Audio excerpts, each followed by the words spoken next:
Boom! What is going on, ladies and gentlemen? Happy Thursday to you all, and welcome to another live beer review. Today we're going to be taking a look at another beer from Drekker Brewing Company up in Fargo, North Dakota.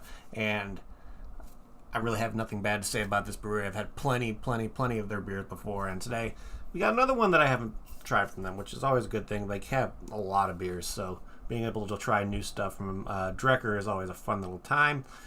And it comes out to an 8.5% ABV, and this one is actually available at the tap room right now if you're in the area, or most likely available for distribution, I would say, as well. So if you want to possibly go over to Drekker if you're in the area and pick this stuff up, that is an option to do because it's on tap over there right now. So it's a 8.5% New England Hazy IPA, well, an Imperial Hazy IPA, but I'm expecting some really nice stuff. Of course, let's look and see what they have for the grain bill on this guy. So for the malt, they say they used pale two-row, oats, and carafoma. So, yeah, two-row and carafoma is a great not a hop combination, a malt combination. Of course, the oats is going to help with the nice kind of good mouthfeel to it. It's going to be really pillowy soft, have that kind of juiciness to it, I think, as well.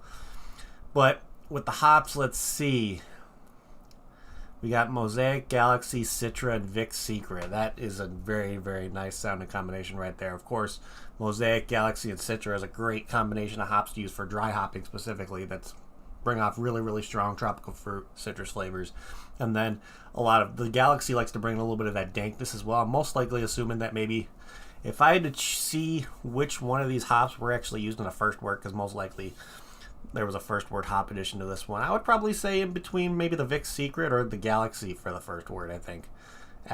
Get your bitterness in. Of course, the Vic Secret has a nice bitterness, but each one of these hops has a nice kind of tropical fruit / citrus kind of either aromas or flavors that comes through whenever you use these kind of hops. And of course, they have their house IPA yeast, which is, they have a specific yeast culture that they use in a lot of their beers. I know they have, I don't remember if Drekker has actually somebody on site who does works with their yeast culture and everything like that, but I think they're doing some really cool stuff, and always really, really fun to experiment with different yeast cultures when it comes to making beer, because it's a really cool thing to where, let's just say you have one beer recipe that you have and you decide to use a different yeast, you're making a completely different beer, and it's a really, really cool kind of thing to play around with, kind of just experimenting with different yeast use for a kind of flavor that you're looking for.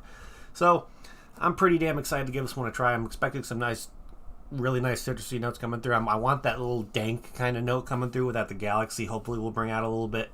But maybe some tropical fruit, maybe a little pineapple mango kind of thing going in there, maybe from the Vic Secret and the little bit of Mosaic. I know the Mosaic will bring in some kind of little bit of berry notes as well, but I'm expecting some really, really nice flavors coming from this one. So let's crack this thing open and see what we get on the nose.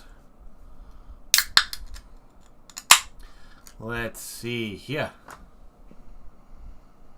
Oh yeah, definitely tropical fruit, definitely getting a mango-y kind of situation, a little bit of passion fruit. Not really getting any dank or kind of cannabis-like characteristics on the nose, but that's okay. I'm expecting that I'm going to get more of that on the palate than on the aromas right now. Yeah, it smells pretty damn delicious. So, I'll be drinking this out of my Phase 3 Brewing Company glass this afternoon. So let's pour this guy. Let's get a little head on this one as well so we can get some aromas going. So let's see what we got here.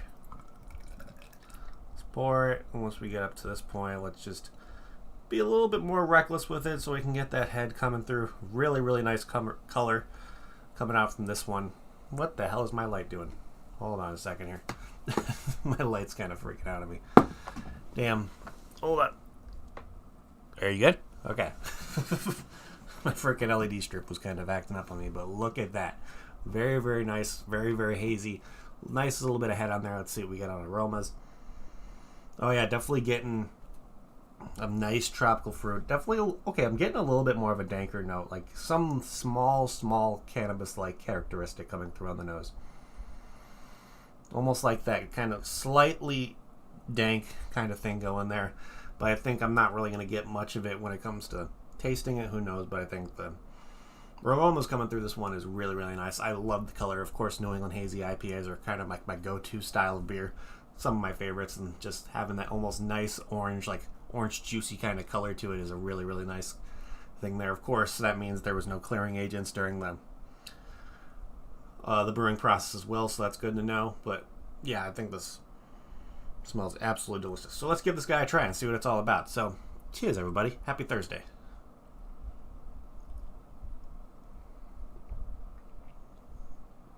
Oh yeah, definitely more of a predominant hoppy bite than I expected.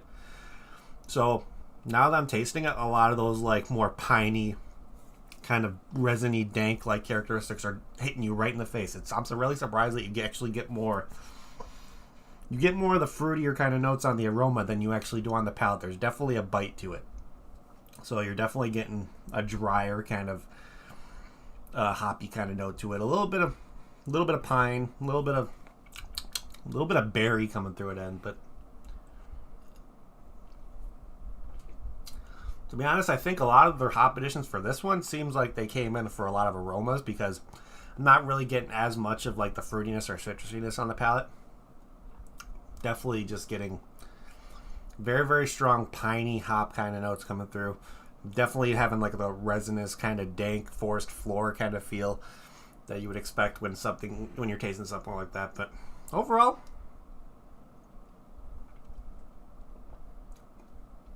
that's pretty solid. I don't know if it's like one of the best IPAs I've had from Drekker before, but this is definitely something that's unique to what I've usually had from their New England IPAs, and it's definitely something that kind of stands on its own a little bit. So let's see here. Let's look over at Untappd. Let's read the description of this guy and see what they're saying about this one. So what their description shows for this beer is, don't know about you guys, but we're always a little more Garbage Pail Kids than Cabbage Patch Kids.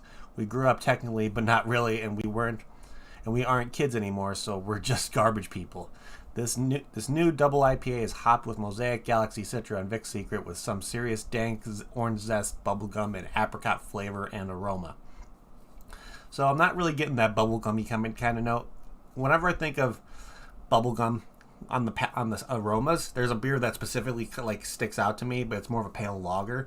It's the, what was it? Crap. It's from Three Floyds. It's the Gumball Head. Yeah, Gumball Head is what I think of when I think of bubblegummy aromas, because when you smell it, it almost has like that authentic bubblegum kind of thing on there. I'm getting those dank notes coming through. I'm not really getting much of the apricot flavors or the orange zest kind of thing going there. Maybe it's more of a rindy kind of situation in there, but it's not that as juicy as I thought it would be. And so what else it says here is, so crack one of these and decide which Garbage Pail Kid you feel like. Uzi Susie, maybe a little more of a J Decay. Let us know. We've got a feeling that you're garbage people too.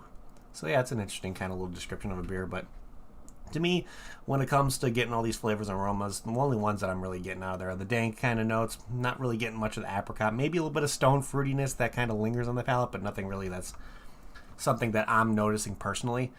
But looking here at the similar beers list, this one's definitely interesting. So if you're looking for a similar beers list for a similar beer, a lot of the times when you're looking for that list that's going to show up on Untappd, you're going to have to do it through the browser, like a web browser. It doesn't really come through on the app when you use Untappd that way. But what they're showing here is similar beers. So I'm not going to look at this other Drekker one, because most likely if you can't get your hands on this one, you most likely can't get your hands on the other one. So what do we got here? So we got one here from Spike Brewery called Rebels Without a Cause, which is more of an American IPA. It has that kind of clear, almost amber kind of color to it.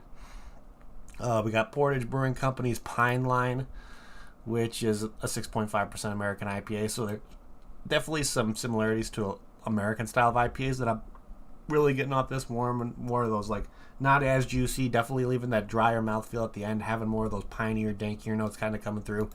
They even suggest the Sam Adams Cold IPA to be something similar to this one. But I believe that one is, of course, fermented at colder temperatures, having a significant bitterness. To me, it's lower on the bitters. I'm not really getting a crazy like hoppy bitterness from this one. I'm just getting more of like an herbal, piney, dank, cannabis-like characteristic to it. But let's see. Last one they're showing here on the similar beers. This is one from Arvon Brewing Company called the Cyber Warfare, which is a double West Coast IPA with Mosaic, Galaxy, and Cashmere hops.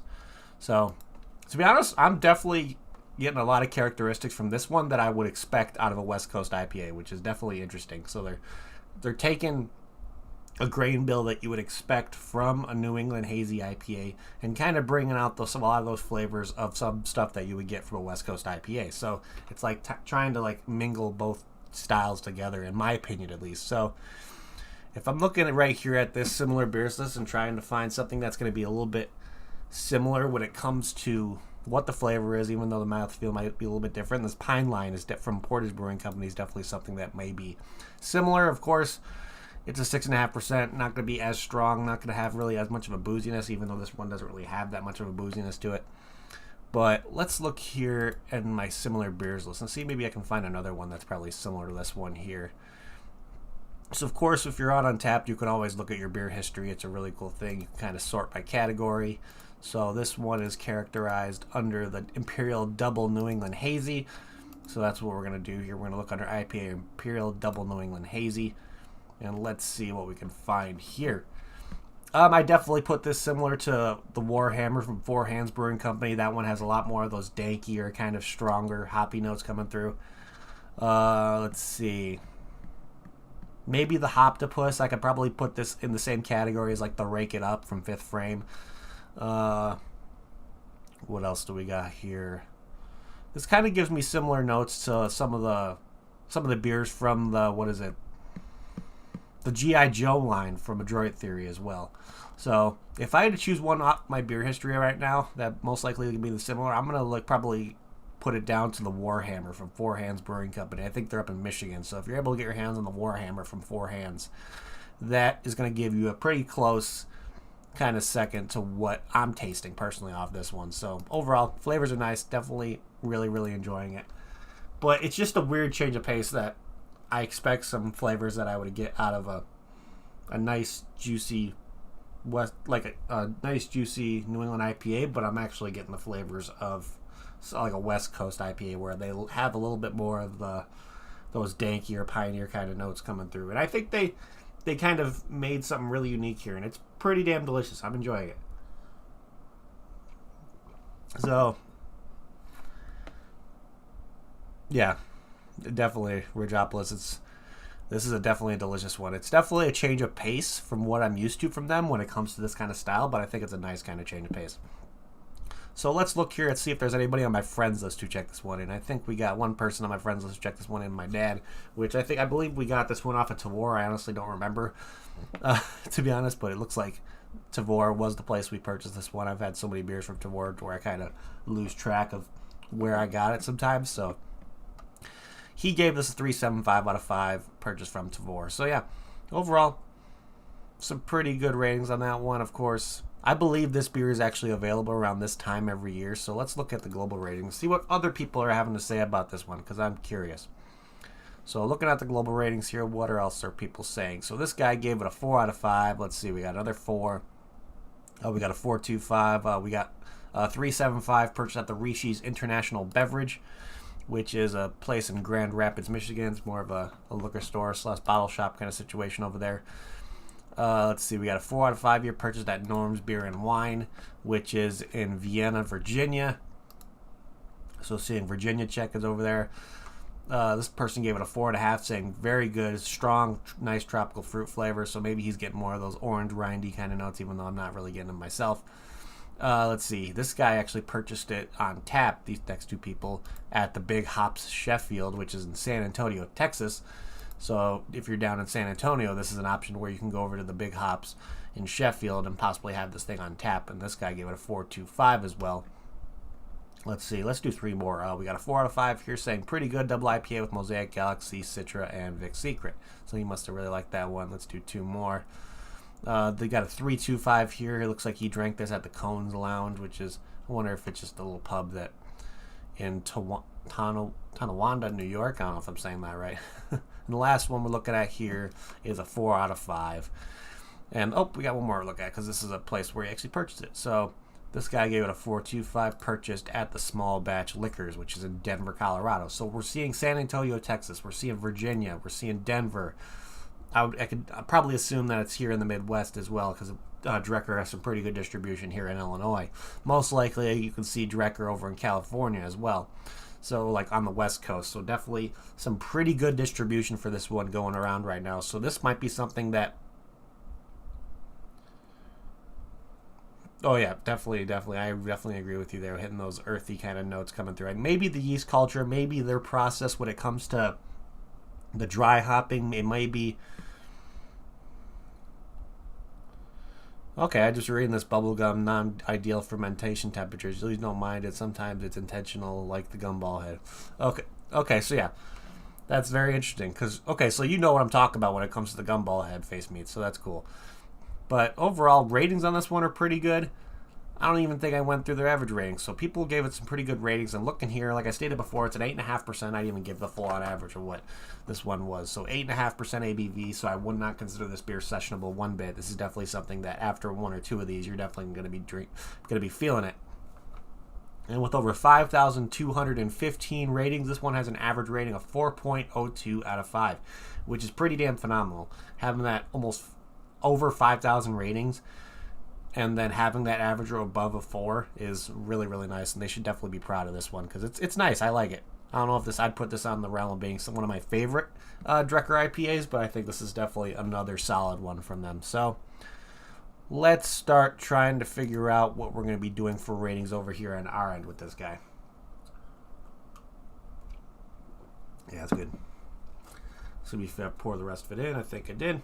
And the first thing we like to look at here is can art. And of course, Drekker never disappoints one bit. So there's a lot going on in this one. So you have this post-apocalyptic kind of thing going on here where the guy has a garbage can as a helmet.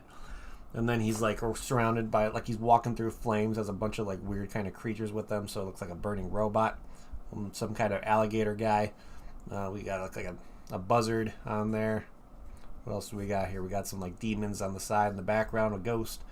So there's a lot going on in this can art. That looks like a goblin or something right there, wearing a headband. So this definitely is can art that has a lot going on with it, and I'm really, really enjoying. There's a lot of detail. It's kind of one of those can arts that you have to like just sit there and stare at because you're always going to find something new, no matter how long you look at it, which is really good. You kind of have that almost anarchist.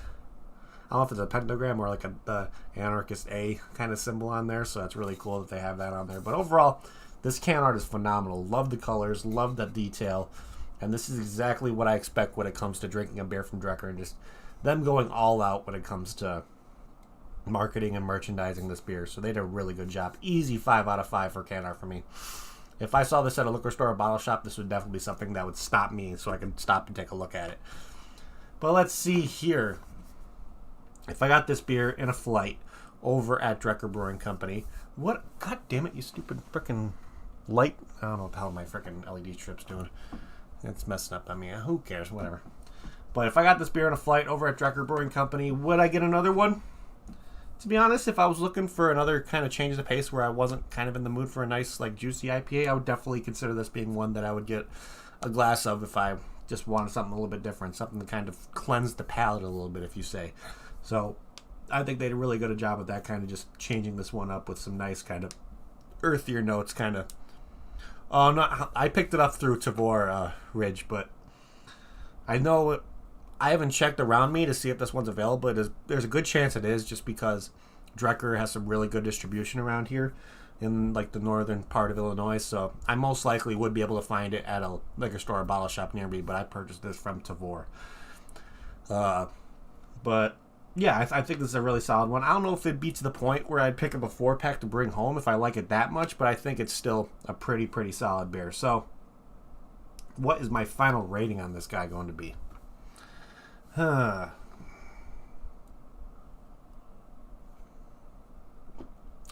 going to give this one a very solid 7.75 out of 10. I really like it. Definitely, like I said, a nice change of pace. Like I said, even though it's not wouldn't be my go-to kind of hazy IPA from them, because I've had a lot of IPAs from them, and I think I've had some ones that are better for me personally, but this is overall still a really solid one. So if you're looking for the hazy IPA that still kind of brings in more of those earthier kind of tones, I would definitely recommend the Garbage People to be something for you to give a try. Even because it's available right now, I would even recommend this giving it a try just because it's unique, it's delicious, and overall just a really solid another IPA from Drekker. So overall, a really good job from the crew over there. 7.75 is where I'm going to leave for the final rating on this one. But other than that, let's see here. I think that is pretty much what I got for you guys today. So thank you everybody in chat for hanging out. You guys are awesome. If you haven't yet, please hit that like button. It would help me out a lot. Also, if you're new to the channel and like what you see, make sure you hit the subscribe button as well, along with the notification bell. It'll let you know whenever I go live to another review.